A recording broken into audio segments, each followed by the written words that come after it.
ኢድ በፊት አብዛኛው ሙስሊም ጋር እንዲደርስ የማድረግ ኃላፊነቱ የሁላችንም ስለሆነ ሁሉም ይሳተፍ ኢንሻአላህ። 10 ዘካተል ፊጥርን የሚመለከቱ ነጥቦችን እናነሳለን። 10ኛው ነጥብ አብዛኛው ሰው የሚያነሳው ጥያቄ ስለሆነ በትዕግስት አድምጡት ኢንሻአላህ። አንደኛ ዘካተል ፊጥር ሙስሊሞች ከኢድ አልፈጥር በፊት ለችግረኞች የሚሰጡት የእህል ሰደቃ ነው። ሁለተኛ በሚችል ሰው ላይ ግዴታ ነው። ሶስተኛ ዘካተል ፊጥር በትንሽ በትልቁ በሴት በወንዱ በሁሉም ሙስሊም በሆኑ የቤተሰቡ አባላት ቁጥር የሚወጣ ሰደቃ ሲሆን ገና ያልተወለደ ጽንስ እዚህ ግዴታ ውስጥ አይገባም። ነገር ግን አንድ ሰው የሌሎችን ዘካተል ፊጥር ለምሳሌ ከሱ ጋር ያልሆኑ ቤተሰቦችን ወይም አገልጋዮችን ማውጣት ይችላል፣ ግን ደግሞ እንደሚያወጣላቸው ማሳወቅ አለበት። አራተኛ ዘካተል ፊጥር ለራሱም ለቤተሰቡም ለኢድ ሌሊትና ቀን የሚበቃ ቀለብ ባለው ላይ ግዴታ ነው። አምስተኛ ዘካና ዘካተል ፊጥር የሚሰጠው ለሙስሊሙ ብቻ ነው። ሌሎች ሰደቃዎችን ሙስሊም ላልሆኑ አካላት መስጠት ይቻላል።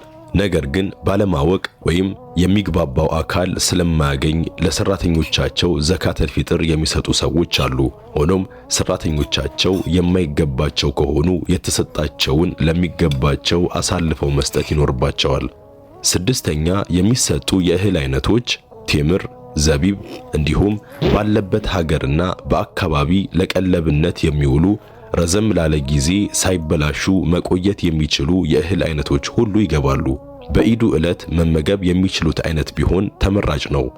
ሰባተኛ መጠኑ አንድ ቁና ሲሆን በአራቱም ኸሊፋዎች ዘመን በዚህ መልኩ ነበር ሲፈጸም የኖረው። በራስ ፈቃደኝነት ጨምሮ ቢሰጥ ችግር የለውም። ነገር ግን የሚሰጠው መጠን በኪሎግራም ከሆነ በሐዲስ የመጣው በስፍር ስለሆነ የክብደት መለኪያ ስንጠቀም እንደ እህሉ አይነት መጠኑ ይለያያል። ወደ ኪሎ ሲቀየር ዱቄት ላይ 2.5 ኪሎ ማለትም 2 ኪሎ ከግማሽ አቅራቢያ ይመጣል። ይሄ የአንድ ሰው መጠን ነው። 10 ቤተሰብ ያለው ሰው 25 ኪሎ ማለት ነው። ስምንተኛ ዘካተል ፊጥር የሚሰጥበት ጊዜ ግዴታ የሚሆነው የረመዳን ወር የመጨረሻ ዕለት ተጠናቆ የኢዱ ሌሊት ሲገባ ነው። ልብ በሉ በእስላማዊው አቆጣጠር የአንድ ዕለት ቀዳሚው ክፍል ቀኑ ሳይሆን ሌሊቱ ነው። ከኢድ ሰላት ማሳለፍ አይፈቀድም። ረስቶ በጊዜው ያላወጣ ሰው ሲያስታውስ ቢሰጥ ወንጀል አይኖርበትም። አውቆ ወይም ችላ ብሎ ወቅቱን ካሳለፈ ግን ወንጀል ላይ ወድቋል። ቢሆንም ግን የደሃ ሐቅ ስለሆነ ወቅቱ ቢያልፍም ሊያወጣ ይገባል። ተቀባዩ በመራቁ የተነሳ በዕለቱ ለማድረስ የሚቸገር ሰው የት ላድርግልህ ብሎ ይጠይቅና ከወከለበት ቦታ ያደርግለታል። በዚህ ጊዜ በዕለቱ ባይወስደውም ችግር የለውም። ነገር ግን በዕለቱ ለመስጠት አስቸጋሪ ሁኔታ ሲኖር ትንሽ ቀደም ብሎ መስጠት ይችላል። አስቀድሞ ለሚሰበስቡ አካላት 1 ቀን 2 ቀን ቀድሞ መስጠት ይችላል። ከተቻለ ስጡ በተባለበት ጊዜ መስጠቱ የተሻለ ነው። በተጨማሪም በውጭ ሀገር ያሉ ሰዎች ለሚሰጥላቸው አካል ቀደም ብሎ መላክ ይችላሉ።